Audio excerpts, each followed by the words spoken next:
திமுகவோட இந்த 5 ஆண்டு கால அநியாய ஆட்சி அழிக்கணும், அதுக்கு ஓரணியில எல்லாரும் திரளுவோம்னு சொல்லி கூப்பிடுறாரு.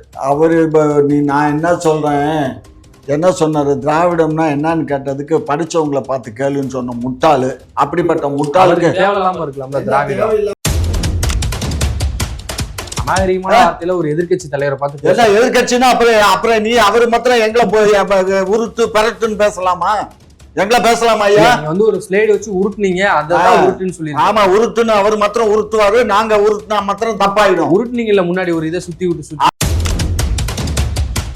நீங்க ஒண்ணு எங்களுக்கு வாக்களிச்சு நாங்க ஒண்ணு தேர்தலில் வெற்றி பெற்று நாங்க ஒண்ணு ஆட்சி அமைக்க வேண்டாம். ஆட்சி அமைக்கிறதுக்கு எங்க மக்கள் எங்களுக்கு வாக்களிப்பாங்க, அந்த மக்களை நாங்க பாத்துக்கிறோம்.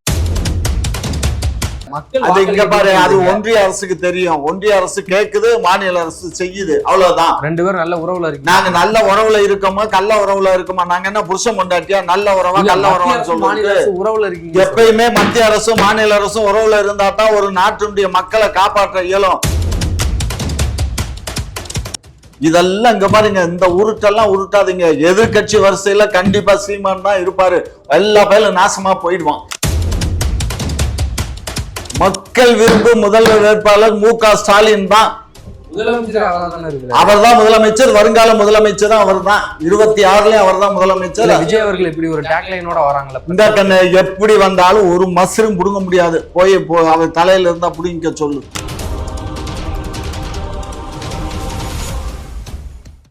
ஐயா வணக்கம். வணக்கம். 2026ல திமுகவை வீழ்த்தியாகணும்னு சொல்லி பல கட்சிகள் கூட்டணி போட போறாங்களா. முக்கியமா தேமுதிக, அது மட்டும் இல்லாம டிடிவி தினகரன், ஓபிஎஸ், அதுக்கப்புறம் விஜய், இந்த 4 பேர் செஞ்சு மிகப்பெரிய கூட்டணி அமைக்க போறாங்கன்னு ஒரு தகவல் வெளியா இருக்கு. திமுக வீழ்த்துவாங்கன்னு நினைக்கிறீங்களா? தம்பி, இதுல என்ன தப்பு இருக்கு? அவங்களுடைய முயற்சியை நம்ம குறை சொல்ல இயலாது. அவங்க முயற்சி பண்றாங்க. இப்ப ஓபிஎஸ் அங்க போறாரு, தினகரன் போறாரு, சசிகலா போகுது, அதே மாதிரி கேப்டனும் போகிறாரு, 4 கட்சி போகுது. அவருடைய கட்சி, சீமானுடைய கட்சி கூட நாளைக்கு போகலாம். ஸோ அவங்க எல்லாம் ஒரு கூட்டணி அமைக்கலாம். அமைச்சு அவங்க எப்படியாவது ஆட்சியை பிடிச்சிடலாம்னு நினைக்கலாம். அதில் தன்னுடைய முயற்சியை நம்ம தவறுன்னு சொல்ல இயலாது. முயற்சி கெட்டோம், அவங்களா நாங்களாங்கிறத திமுகவுடைய 4 ஆண்டு தீர்மானிக்கிட்ட நீ யாரு அதை சொல்றதுக்கு? மக்கள் சொல்லட்டும். அந்த 4 ஆண்டு காட்சியில திமுக நல்லது பண்ணா எங்களுக்கு வாக்களிக்கட்டும், நல்லது பண்ணலைன்னா உங்களுக்கு வாக்களிக்கட்டும். அதை பத்தி எங்களுக்கு கவலையே இல்லை. எடப்பாடி பழனிசாமி அவர்கள் திமுகவோட இந்த 5 ஆண்டு கால அநியாய ஆட்சி அழிக்கணும், அதுக்கு ஓரணியில எல்லாரும் திரளுவோம்னு சொல்லி கூப்பிடுறாரு. அவரு நான் என்ன சொல்றேன், என்ன சொன்னாரு, திராவிடம்னா என்னன்னு கேட்டதுக்கு படிச்சவங்களை பார்த்து கேளுன்னு சொன்ன முட்டாளு. அப்படிப்பட்ட முட்டாளுக்கு தேவையில்லாம இருக்கலாம். என்ன தேவையில்லாம? அவ பேர் என்ன? அனைத்து இந்தியா அண்ணா திராவிட முன்னேற்ற கழகம்னு எங்க புரட்சி தலைவர் வச்ச பேரை வச்சுக்கிட்டு அந்த கட்சிக்கு 4 வருஷம் முதலமைச்சரா இருந்த ஒரு மண்டுக்கு அது கூட தெரியலன்னா அப்புறம் என்னடா மஸ்துக்கு நீ பொதுச் செயலாளர் இருந்த கட்சியில? அநாகரிகமான வார்த்தையில ஒரு எதிர்கட்சி தலைவரை பார்த்து என்ன எதிர்கட்சின்னா அப்புறம் நீ அவரு மாத்திரம் எங்களை போய் உருட்டு பரட்டுன்னு பேசலாமா? எங்களை பேசலாமா ஐயா? ஒரு ஸ்லைடு வச்சு உருட்டுனீங்க, அதான் உருட்டுன்னு சொல்லி. ஆமா, உருட்டுன்னு அவர் மாத்திரம் உருட்டுவாரு, நாங்க உருட்டுனா மாத்திரம் தப்பாயிடும். உருட்டுனீங்கல்ல முன்னாடி ஒரு இதை சுத்தி விட்டு அதை சுத்தி விட்டு உருட்டுவோம். பரவாயில்ல, பாரு, நீயும் பாரு, அதுல பாரு. நிறைவேற்றலன்னு சொல்றாரு. நாங்க நிறைவேற்றலைன்னா மக்கள் சொல்லுவாங்க. 26ல மக்கள் வாக்களிக்கிற மக்களுக்கு தெரியும். நீங்க ஒண்ணு எங்களுக்கு வாக்களிச்சு நாங்க ஒண்ணு தேர்தலில் வெற்றி பெற்று நாங்க ஒண்ணு ஆட்சி அமைக்க வேண்டாம். ஆட்சி அமைக்கிறதுக்கு எங்க மக்கள் எங்களுக்கு வாக்களிப்பாங்க, அந்த மக்களை நாங்க பாத்துக்கிறோம். இல்லையா, மக்கள் சொல்லட்டும் சொல்றீங்க. பரந்தூர்ல 1000 நாட்களா மக்கள் போராடிட்டு இருக்காங்க. வேங்கவேலுக்கு பரந்தூர்ல எத்தனை ஏக்கரா? மொத்தம் 5000 ஏக்கரா. ஆமா, 5500 ஏக்கரா அரசு நிலம். மீத இருக்கிறது 1500 ஏக்கரா. அதுல 900 ஏக்கரா ஏற்கனவே கொடுத்தாச்சு. மீத இருக்கிறது 600 ஏக்கரா.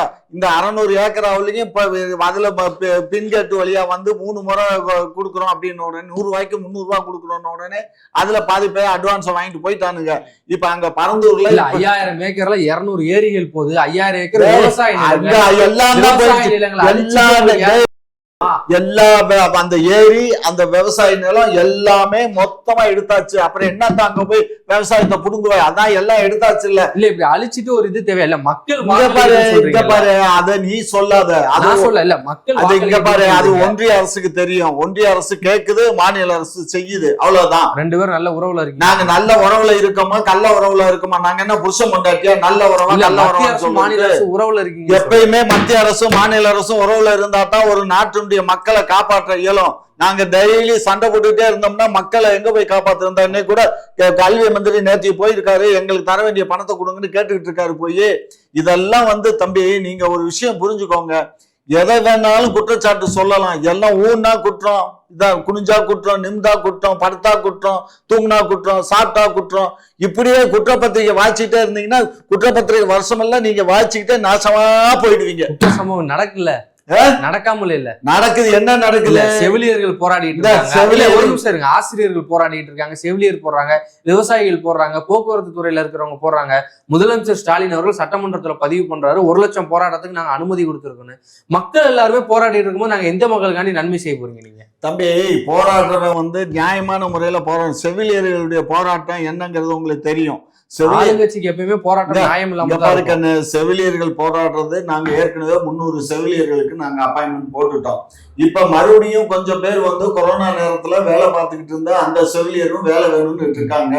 அவங்களுக்கும் இப்ப நாங்க அதுல ஒண்ணும் இல்லை, அது ஒரு எக்ஸாம் பண்ணி தான் பண்ணணும். அதுல அவங்க கொஞ்சம் மார்க்கை டிடெக்ட் பண்ணி எடுத்துக்கோங்கன்றாங்க. அது இப்ப 2013 டெட் தேர்வு எழுதி பாஸ் ஆன இன்னும் அவங்களோட ஆசிரியர்களுக்கு என்ன பணி போடல, அவங்களும் போராடுறாங்களா? 2013 அதைத்தான் நீங்க பாக்கணும். டெட் அந்த இதெல்லாம் என்ன 13 வருஷம் ஆகும்.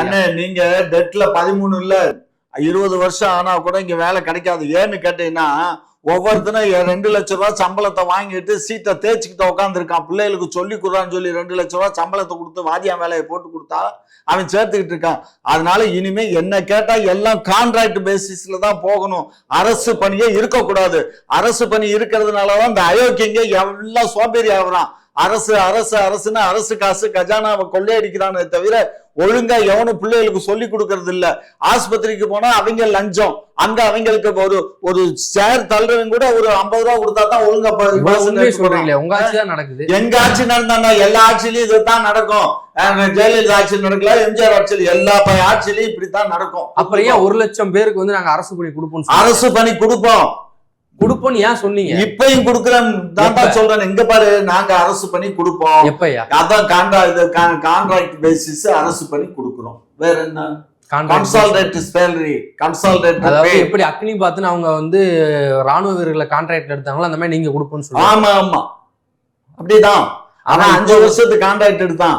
நாங்க 5 வருஷம் இல்ல, லைஃப் ஃபுல்லாவே கொடுப்போம். ஆசிரியர்கள் எப்படி கான்ட்ராக்ட்ல எடுப்போம்? ஏமா இப்ப எல்லாம் தொகுப்பூதியத்துல வேலைக்கு போட்டிருக்கோம்ல, 25,000 ரூபாய் கொடுக்குறோம். இதுவே ஏமாற்று வேலை தானே? என்ன மசுரை ஏமாத்து வேலை கண்ட நீ இதுல? அதாவது 5 ஆண்டு காலம் கல்லூரி முடிச்சு 10 ஆண்டு காலம் பள்ளி முடிச்சு அரசு வேலை கிடைக்கணும், ஏழை எளிய மக்கள் கான்ட்ராக்ட்ல போய் வேலை பாருங்க. பாரு, கான்ட்ராக்ட்ல இன்னைக்கு 25,000 ரூபாய் 30,000 ரூபாய் சம்பளம் கொடுக்குறான். கல்லூரிக்கு 30,000 சம்பளம். பணி நிரந்தரம் இல்ல. பணி நிரந்தரம். அவனை யாரும் வீட்டுக்கு போடான்னு சொல்ல மாட்டான். செக்யூரிட்டி இல்ல. அதெல்லாம் ஜாப் செக்யூரிட்டி எல்லாம் இருக்கு.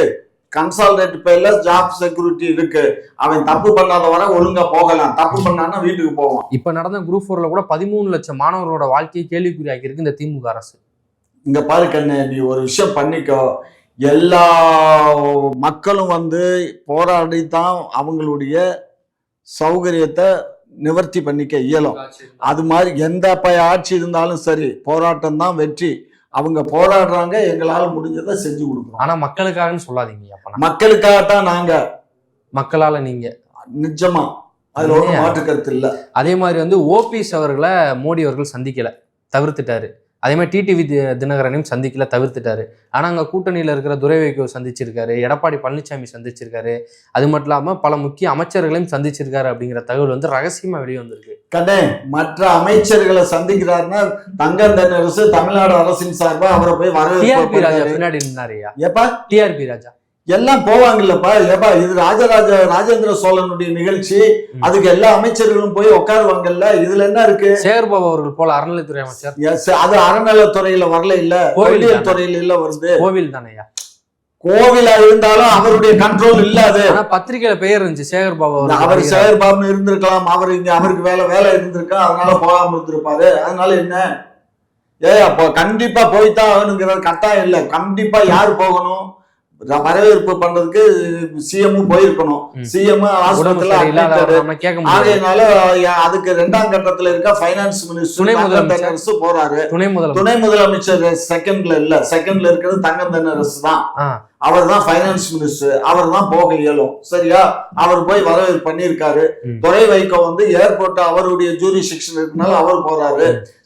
திருமாவளவனுக்கு அவருடைய ஜூரி செக்ஷன்ல அந்த நிகழ்ச்சி பிரதமர் வர்றாருன்னு சொல்லி அவர் போய் கலந்துக்கிறாரு. இதுல என்னப்பா உங்களுக்கு வலிக்கல? ஓபிஎஸ் சந்திக்கலையே, மறுத்திருக்காருல்ல. ஓபிஎஸ் சந்திக்கணும்னு என்ன கம்பல்சரியா? இப்ப நான் கூட பிரதமரை சந்திக்கணும்ன்றேன். 4 லெட்டர் இங்க ஒண்ணும் இல்ல, 4 லெட்டர் எழுதுறேன் பிரதமர் நான் உங்களை சந்திக்கணும் அப்படின்னா அவருக்கு டைம் கிடைச்சா என்னையவே கூப்பிட்டு சந்திப்பாரு. ஏன்னா எனக்கு அவருக்கு நல்ல அறிமுகம் இருக்கு. புரியுதா? உங்களுக்கு அவர் அறிமுகம்? ஆமா. ஆகையினால இது சொல்லுவார்ல, எனக்கு அவரை நல்லா தெரியும், அவருக்கு நீ நல்லா தெரியும். அவருக்கு நல்லா தெரியுமான்னு தெரியாது. சரியா? ஆகையினால இது ஒரு பெரிய மேட்ரு இல்ல, ஜிஜிபி மேட்ரு. இத போய் எடுத்துக்கிட்டு ஒரு இதுல கேட்க வந்துட்டா டிவி கேக்கு தான் போட்டின்னு சொல்லி விஜய் அவர்கள் அறிவிச்சிருக்காரு. நீங்க எப்படி இந்த மாவட்ட செயலாளர் இத கேட்க வேண்டிய கேள்விய எடப்பாடி கிட்ட கேட்கணும். ஏயா அடுத்த முதலமைச்சர் நீ தான் சொல்ற டிவி கேக்கும் திமுகவுக்கும் தான் போட்டின்னு சொன்னா அப்ப நீ யாரியா, உனக்கும் யாருக்கும் போட்டின்னு அவர்கிட்ட கேளு. கேட்க வேண்டிய இடம் மாதிரி கேக்குறீங்க. இல்ல உங்களை எதிர்த்து தானே போட்டி போட போறாங்க. எங்களை கேங்கன்னு நேத்து மலைக்கு முளைச்ச சிரிக்கிற அந்த காலத்துல எங்க தலைவர் தான் சொல்லுவாரு, ஆடி காத்துல அம்மி பறக்கும் போது இந்த குளவி எல்லாம் ஏமாத்துற மாதிரி மிஞ்சி போனா 6% ஓட்டு வாங்குவாராங்கிறத முதல்ல தெரியாது. நிறைய இருக்கு இளைஞர் பட்டாளம் மிஞ்சி போனா 10% வச்சுக்கோ. ஏன் என் மாப்பிள்ளை 8.2% வாங்கியிருக்காரு. தனிச்சு ஒரே கூட்டணி இல்லாம தனிச்சு நின்று 8.2 வாங்கினாரு. ஏன் அடுத்து வரக்கூடிய தேர்தல் அவர் ஒரு 16 17 வாங்கிட மாட்டாரா? ஏன் வாங்க மாட்டாரு? இதெல்லாம் இங்க பாருங்க, இந்த உருட்டெல்லாம் உருட்டாதீங்க. எதிர்கட்சி வரிசையில கண்டிப்பா சீமான் தான் இருப்பாரு.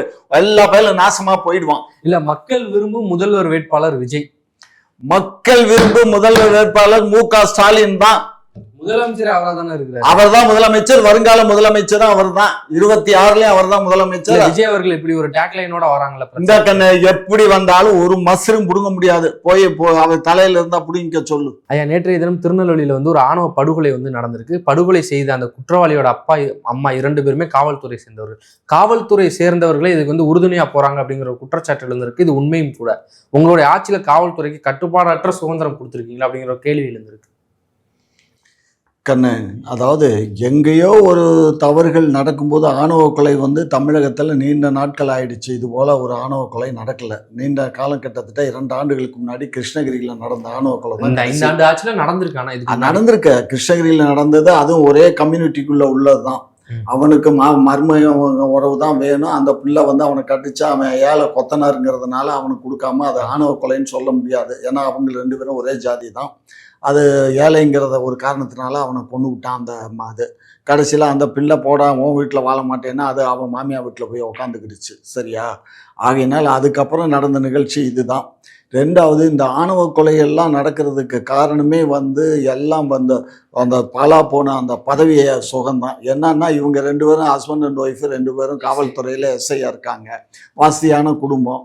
ஒரு ஏழ்மையான குடும்பத்துல இருந்து ஒருத்தர் வர்றதை ஏத்துக்க முடியும். ஏழ்மையான குடும்பம் இல்ல, அந்த பையன் மாதம் 1 லட்சம் ரூபாய் சம்பளம் வாங்குறாரு. அவங்க அப்பா அம்மா 2 பேருமே அரசு பணியில இருக்கிறாங்களாம். இருக்கலாம் கண்ணு, பட் கம்யூனிட்டி வேற கம்யூனிட்டியா இருக்கு. அதை சொல்லுங்க, சாதியை சொல்ல மாட்டீங்களா? என்ன கண்ணு, சாதிங்கிறது இன்னும் அதை தூக்கி பிடிச்சிக்கிட்டு திரியிறவங்கள நான் எப்படி என்ன சொல்ல முடியும்? நான் என் பேர் காமாட்சிங்கிறதுனால தான் நாயுடு சேர்த்து ஆனா பெண்ணான்னு தெரியாதுங்கிறதுலாம் தான் நான் நாயுடுன்னு போட்டுக்கிட்டு இருக்கேன். இல்லைன்னா நான் ஜாதியை தூக்கி அப்படி வச்சிருவேன். புரியுதா? ஆகையினால இது மிக கண்டிக்க வேண்டிய ஒரு மிக மோசமான ஒரு நிலைமை. இந்த நிலைமை இனிமே தமிழகத்தில் நடக்காது. முதலமைச்சர் கட்டுப்பாடற்ற சுதந்திரம் இருக்க காரணம் நினைக்கிறீங்க? இல்ல, கட்டுப்பாடற்ற சுதந்திரம் எங்க அரசு கொடுக்கல. கட்டுப்பாடான சுதந்திரத்தை கொடுத்ததுனால வேண கட்டுப்பாடுதான். இன்னைக்கு டிஜிபி நேற்றுக்கெல்லாம் ஒரு அறிக்கை கொடுத்திருக்காரு, பாருங்க, படிச்சு பாருங்க. ஆகையினால இது போன்ற நிகழ்வுகள் இனிமே தடுக்காம இரும்பு கை என்ன செய்யுதுன்னு எதிர்கட்சிகள் கண்ணு, இரும்பு கை எல்லாத்துக்கும் விலங்க மாட்டி கொண்டு போய் உள்ள தள்ள முடியாது கண்ணு. கொலை நடந்திருக்கு, கொலை நடந்தாலும் அதுக்கு உடனே கைது பண்ணி தான் உன்னை உள்ள போட்டாச்சு இல்ல, அவனை பிடிச்சாச்சு இல்ல, அரெஸ்ட் பண்ணியாச்சு இல்ல. அப்புறம் காவல் நிலைய படுகொலைகள் நடக்குது. இங்க பாரு கண்ணு, இங்க பாரு, இரியா யாரையா பிடிக்கல?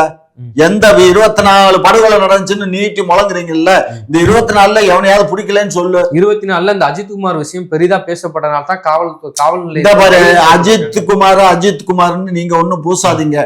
உங்களுக்கு வந்து அந்த அந்த பொண்ணு இல்ல, வந்து அந்த 24ல எத்தனை பேரை கைது பண்ணிருக்கீங்க? எல்லாருமே கைது பண்ணி எல்லாத்துக்குமே தண்டனை வாங்கி வாங்கி கொடுத்தாச்சு. கொடுத்துட்டீங்க. ஆமா ஒரு ஆமா. ரெண்டு சொல்லுங்க. அதெல்லாம் நான் சொல்றதுக்கு நான் மனப்பாடம் நான் பரிச்சை எழுத படிச்சுட்டா இல்ல, வந்திருக்கேன். இப்ப நான் அஜித்குமார் வழக்குல அந்த 6 காவல்துறையினர் கைது பண்ணிருக்காங்க. மற்ற 23ல யாரை கைது பண்ணிருக்கீங்க? அது யாரை கைது பண்ணோம் என்னங்கறதெல்லாம் கேஸ் டைரி எடுத்து பார்க்கணும். நீங்க தானே சொல்றீங்க. கேஸ் டைரியை பார்த்து சொல்றேன் நானு. கேஸ் டைரி இருக்கு, கூகுள்ல சர்ச் பண்ணாலே வரும். கூகுள்ல சர்ச் பண்ணி கேஸ் டைரியை பார்த்து சொல்றேன். அது இப்ப உடனே சொல்ல இயலாது. நாளைக்கு ஒரு இதுல சொல்றேன், காணொலியில. புரியுதா?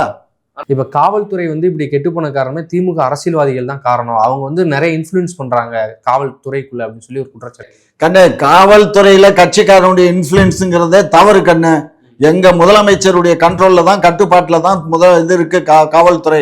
அதுல யாரும் தலையிட மாட்டாங்க, புரிஞ்சுக்கோங்க. முதல்வரே முக்கியமான அதிகாரிகளோட கட்டுப்பாட்டுல இருக்காராமே.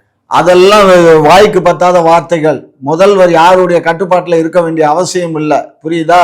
முதல்வருடைய கட்டுப்பாட்டுல தான் இந்த அரசு அதிகாரிகள் இருக்காங்களே தவிர அவர் யாருடைய கட்டுப்பாட்டுல இல்ல, புரிஞ்சுக்கோங்க. ஓகே, நன்றி. நன்றி.